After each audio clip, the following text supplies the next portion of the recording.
Hi, how are you? This is Dr. Damaris Maria Grossman, and this is the Mindfully Integrative Show.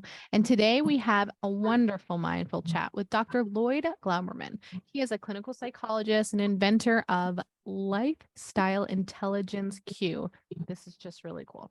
So I really want you to learn more about what he's doing in the integrative health space and how he's bringing our life into a better perspective. So thanks so much for having us on the show and coming and chatting with us. My pleasure. It's a delight to be here. I'm excited to talk about lifestyle intelligence LQ. I know. I mean, you obviously it's your work. It's your years of over 25 plus years as a therapist, and building this. You didn't just do this just because you thought it was cool. You did this because this is what you believe in, right? So please talk about it. Let's chat. I also lived through it personally. So everything that I've talked about that put this thing together, I actually lived through. So I know this from every angle, from the outside, from the abstract, but I also know living everything in the wrong way. Right? I mean, I grew up in the 50s and the 60s where nutrition meant you had enough to eat. Exercise is something you do in gym, and sleep was an annoyance to keep you awake in the afternoon so you didn't fall asleep. All the core elements of lifestyle intelligence is that ecosystem of eating, sleeping, and moving. But people don't perceive it as an ecosystem, right? They always, when they read stuff, it's always read the latest in nutrition. If you don't do this, you're going to get cardiovascular disease. Right? Here's the latest in exercise. But the whole idea is to think about these three pieces as that ecosystem. They influence one another. And obviously, sleep is the linchpin for the whole thing. It's probably the most important thing we do. And everybody kind of knows that, but nobody really wants to give it that label because that would mean you really have to pay more attention to making sure that your brain is well rested. I mean, I remember I think it was 2019, there was an article that I read. And it so affected me, I was convinced this would go viral and every single person in the country would be talking about it the next day. Right. It was very briefly, when you sleep, the spaces in between your brain cells open up and cerebrospinal fluid pours into those spaces, and your brain, while you're asleep, goes into dishwasher mode. So your brain is literally cleaning itself at night to get rid of all the waste products from the day. And I'm thinking, oh my, just that visual image of cleaning out the gunk from your brain, it's impossible to read that or hear that and not immediately think, oh, what are the consequences of not doing that? Right. I mean, heart attacks are scary, cancer is scary, but losing your mind, getting dementia or Alzheimer's, that takes fear to another level of dimension. Did that go anywhere? Nope. Never went anywhere. Maybe people in the business were aware of that, but that piece of information, which was so, I said to myself, okay, we've got to figure out a way to get this information out there so that people pay more attention. So I borrowed something from two psychologists and a third who made it famous. Two social psychologists, Peter Salovey, John Mayer, wrote an article in a social psychology journal called Emotional Intelligence, EQ. We all now know all about emotional intelligence, right? We know that it has to do with having empathy, social emotional skills, emotional management. We all know those things, okay? Right. Okay, but then Dan Goleman, who was a science writer for the New York Times, he saw that and wrote a book and made it famous. Okay, they basically created another intelligence. They put it on the map, and now everybody talks about emotional intelligence. It's there.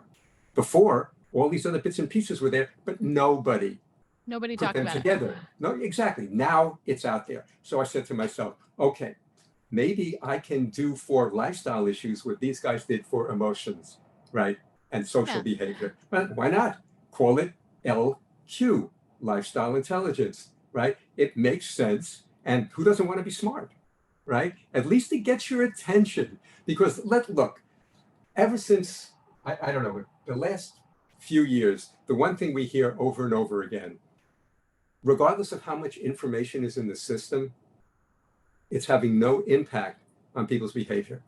By the year 2030, it's projected that we're going to have half the country is going to be obese. right? And this is with all of this information that we see it all the time. What you should be eating, how much you should be eating, ways to go about trying to impact yourself. Nothing has happened. So what I'm trying to do is reframe this thing, so and provide ways for people to be influenced, because basically I'm influencing you to influence yourself. I'm basically hopefully passing the baton after you listen for a little bit, from me to you. So my voice becomes your voice. This is beginning to make some sense, right? Yeah, no, it does. Yeah, it makes a lot of sense. Yeah, so that's basically what I've been doing for the last few years, and it's I'm excited about it and hope I can get people's attention. There's a lot of people out there talking health and wellness. It's hard to get people's attention. Do you feel though, like you're not really just talking health and wellness, you're talking their actual life and how they should, take this into their own hands, but explain to me how this was in your story. This is just because your life was completely off in that you didn't have a lifestyle cue, shall we say, intelligence. You then started writing and seeing patients and clients that obviously lacked a lot of this. My own personal life was such where, like I said, I grew up decades ago. The idea of paying attention to anything was never part of my life. Right. And hence I wasn't a fat kid, but clearly I had excess weight, right? Did I sleep that well? No. And the idea of exercise, other than after I got older, that was never part of what I was doing. So it wasn't until I was living in California with my wife that a friend from high school came over. I opened the door and we were going to have dinner together. I haven't seen him in a long time. And he made reference to my appearance by, wow, you put on a bunch of weight. Oh gosh, don't you love that? Don't you love that? That moment in time, which had nothing to do with health, right? That was vanity and embarrassment set into motion, what eventually allowed me to morph from where I was into where I am now, which is I can take care of myself. I know how to do that. I learned over time how to do all these things that I'm now talking about and putting in this app, because I did it all wrong. I figured out how to do it. I think I can share that wisdom at this moment in time. So I've been there, done that. Now let's see whether I can help you do, because there are a whole bunch of people who want to, who have been listening to other folks, and everybody's got it in the back of their mind. I'm going to do these things, but it's amazing how the cognitions that people have, the self-talk, where I'll do, how they con themselves, which is part of those 3-minute segments. I talk to you about how that self-con mechanism works, how we talk about what we're about to do and then, we'll do it tomorrow. All the kinds of ways we try to talk ourselves to get out of doing the work. Exactly. And it's amazing how frequently we do that. By the way, the idea of talking to yourself, that cognitive activity, happens so often. It's so much a part of our lives that it goes completely unnoticed. It kind of is like the psychological the same as breathing, but the psychological version, always there. We rarely notice it by virtue of its omnipresence. We're always talking to ourselves. By the way, I came across something that's really interesting that you might find, that people will find useful. Okay. And it occurs at a moment in time while you're eating, right? Which is, eating is part of what we're talking about, but this is a slightly different context. Okay. Has to do the physical part of eating. We all know that the one thing we never do while we eat is talk, right? The reason why we don't do that is because while we're talking, we have to breathe. If we breathe, right, a trachea opens up and the food goes down there. So we don't do that. However, we frequently get food caught in our throat. All of us, occasionally it happens, right? When it's a really bad episode, sometimes people need the Heimlich maneuver, right? So the question is, if you're not actually talking, how is it that food gets caught in your throat? The answer, you're talking in your head to somebody else. Oh, your And mind is opening, like you're talking in you're a conversation. exactly, exactly. And while that's happening, your trachea simulates what it would be doing if you were actually talking out loud, Because right? your brain still thinks that you're having that conversation. Precisely. The reason why nobody ever remembers this is because what is happening is potentially a life-threatening situation. So it immediately becomes amnesic. You never remember. Why I caught it once. I said to myself, what just happened here? And then I remembered I was really angry and talking. And then I said, oh my, that's what it was. It That was makes, the I mean, intensity, it makes the sense intensity of the scientifically. conversation. Yeah. Yeah. The intensity of the conversation caught my attention after the fact. And I said, wow, everybody must know this. Nope. I don't think so. I mean, but I No. mean, when you think about it in an involuntary way, it makes sense. It's as important a lifestyle intelligence aspect as there is. So the idea is, if, by the way, hopefully this conversation that you are having will get people to notice how often they're talking in their head to people. How So interesting, though. So do you feel that we're not even going into your full parts yet? Now, here we're just saying talking in your head. Are we saying talking in our head is, or just trying to be mindful of talking in our heads while we're eating? So that we well, can it, really it's a focus. well, if you keep track of what's going on, you'll notice how frequent these conversations are. And what's interesting, if you can do that, then you might even notice some of the more interesting things that might pop up inside your head when you're in situations that remind you of things that were problematic a long time ago. So, because these little things float in front of us from time to time. A lot of psychotherapy is trying to figure those things out, but sometimes you can figure it out on your own. Yeah, Right? yeah, no. I As mean, long as you begin to, it's like if suddenly you realize, wait a minute, pay a little bit more attention to what happens inside my head, which from the moment you get up in the morning to the moment you go to sleep, you would be floored at the volume of stuff that goes on. And because it's volumes, you don't notice it most of the time. you don't even think about it, right? That's correct, because it's always there. How interesting is that? Yeah. So my job here in terms of the lifestyle intelligence thing is to get the conversation start. So you begin to have more frequent conversations about it, be honest with yourself about what's going on, and pay attention more than anything. It's all about sensory information. Pay attention to your body. It provides you with so much information if you'll just notice it. The rhythms of hunger, they're there. Pay attention. There's a moment. We were all born with organic intelligence.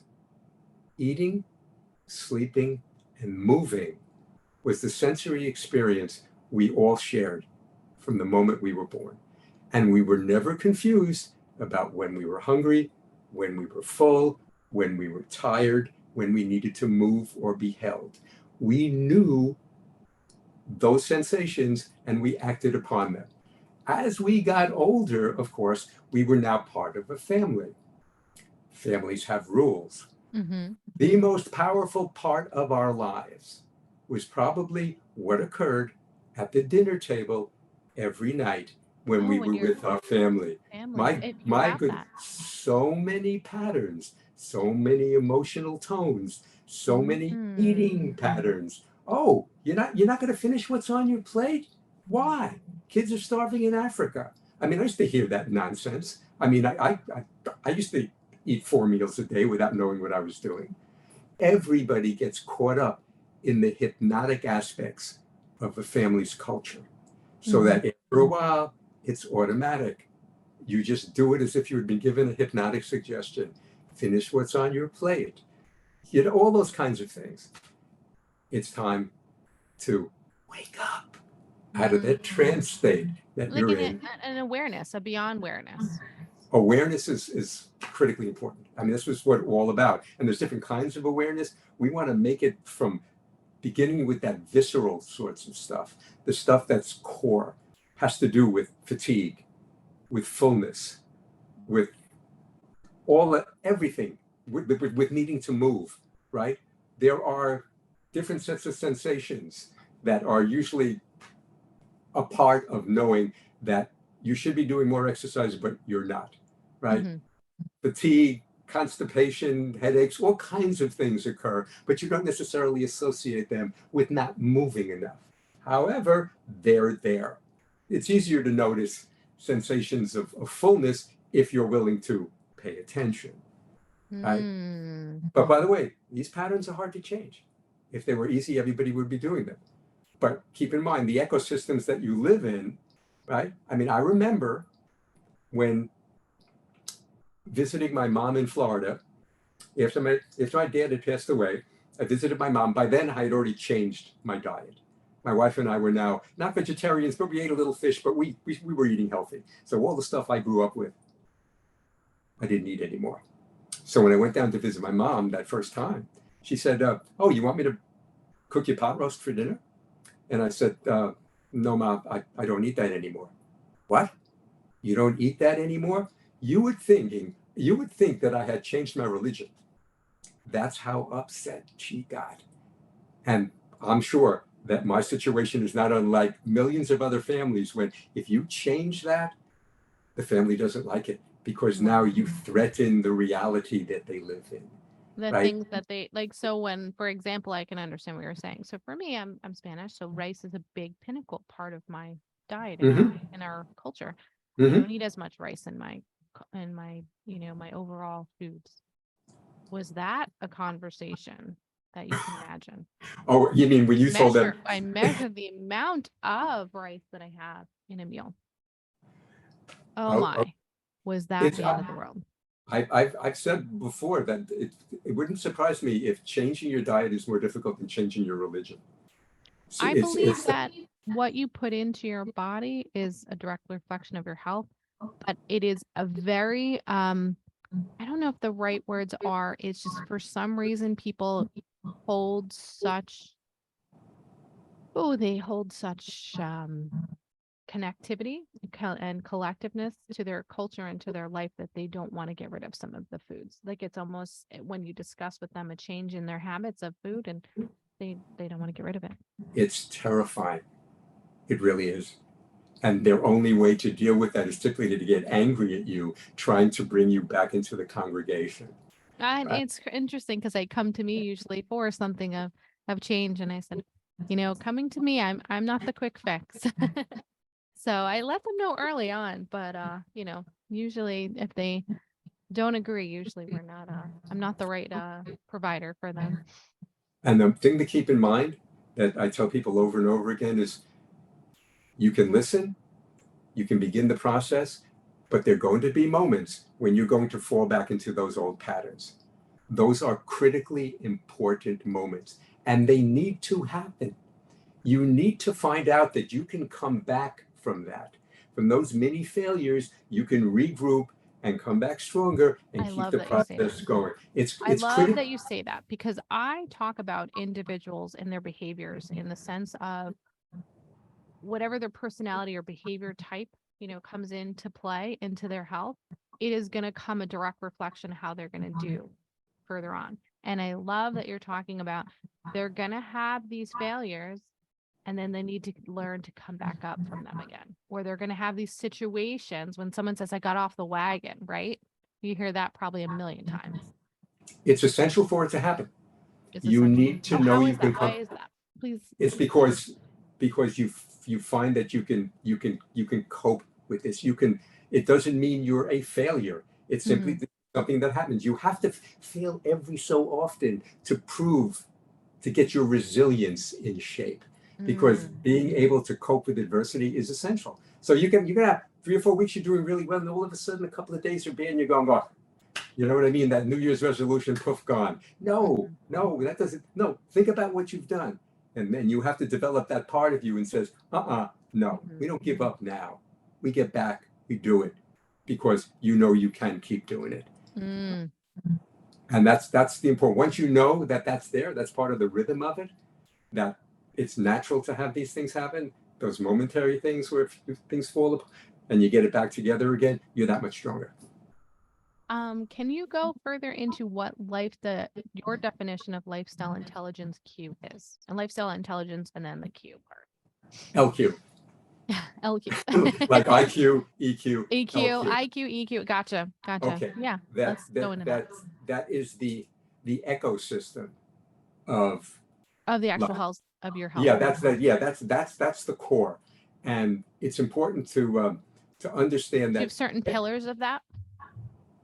Or Well, certain just your sleep, or is right. that Well, so sleep is at the pinnacle, obviously, right? because if you don't get enough sleep, your appetite runs amok, Mhm. right? And you end up eating probably, obviously more, but late at night, when your body's metabolism is slowed down, which compounds Which everything, right? compounds a So whole other conversation. everything falls apart. So sleep functions that way. It also gives you more energy to exercise. So you need to ensure that sleep's in place, you eat better, you eat less, and you move. And movement is both exercise and all the other seemingly inconsequential movement, the innocuous movement, the getting up and walk around for 3 minutes. That stuff is not only critically important for burning extra calories, but it actually aids in the development of new brain cells. So seemingly innocuous movement is also really important.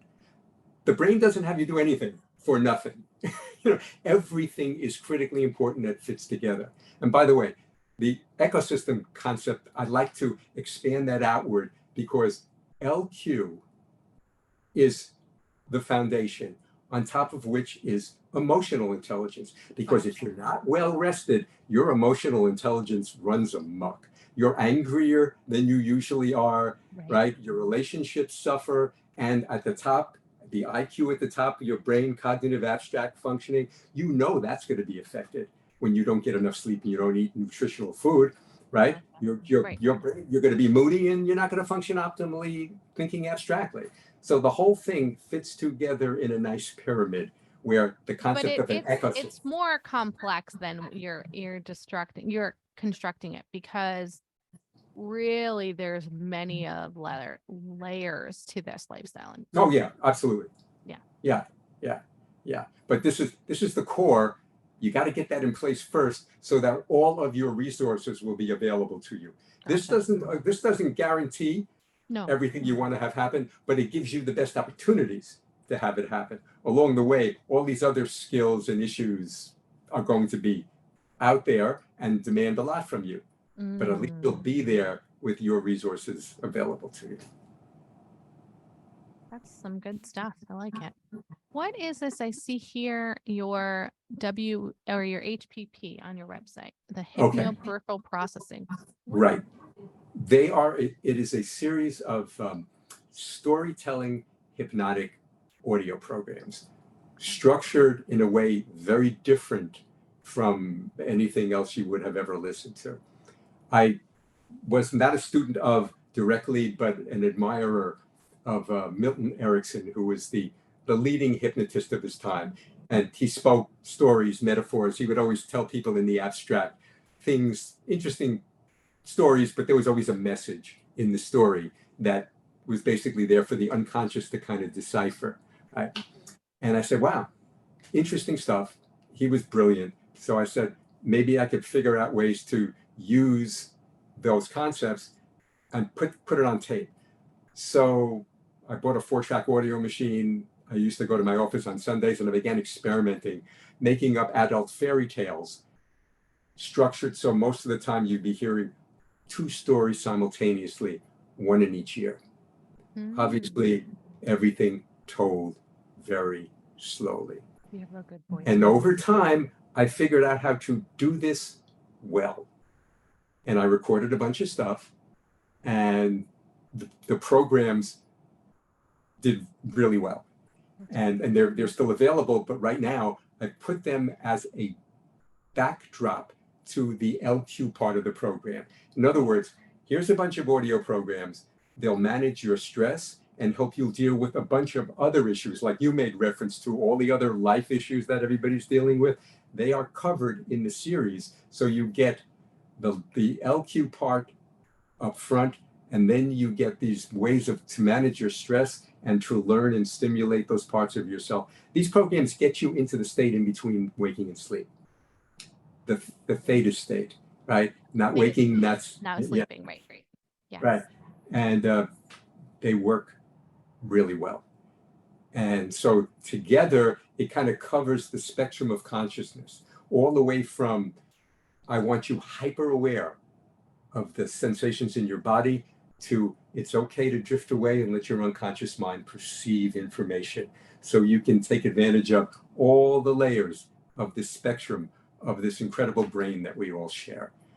And by the way, we don't appreciate how incredible our brains are. It's the universe recreated. Right? How many Our bodies and our brain are just incredible. We are biological time machines with, I think it's 34.5 trillion cells, each one with a clock, and all those clocks tied into the master clock in the brain. If that's not an amazing thing to think about, right? All those cells, timing mechanisms, all wired to the brain, that kind of gets people's attention. And it does. Got my attention. Yeah. Oh, I can't. Oh my gosh. You have so much in this LQ Foundation work that you've done.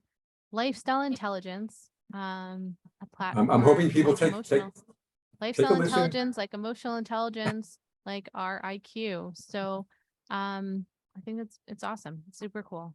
There's a lot here. So would you like to leave the audience a way of them getting a way to reach you at your website and lifestyleintelligencelq.com, all small letters.com. And that you can also, you can probably, yeah, you can go to the website. In the show notes. Yeah, it'll be there. There'll be a video of me talking about this stuff again. Great. Yeah. And would you like to leave the audience with one more thought or tip? You're capable of way more than you realize.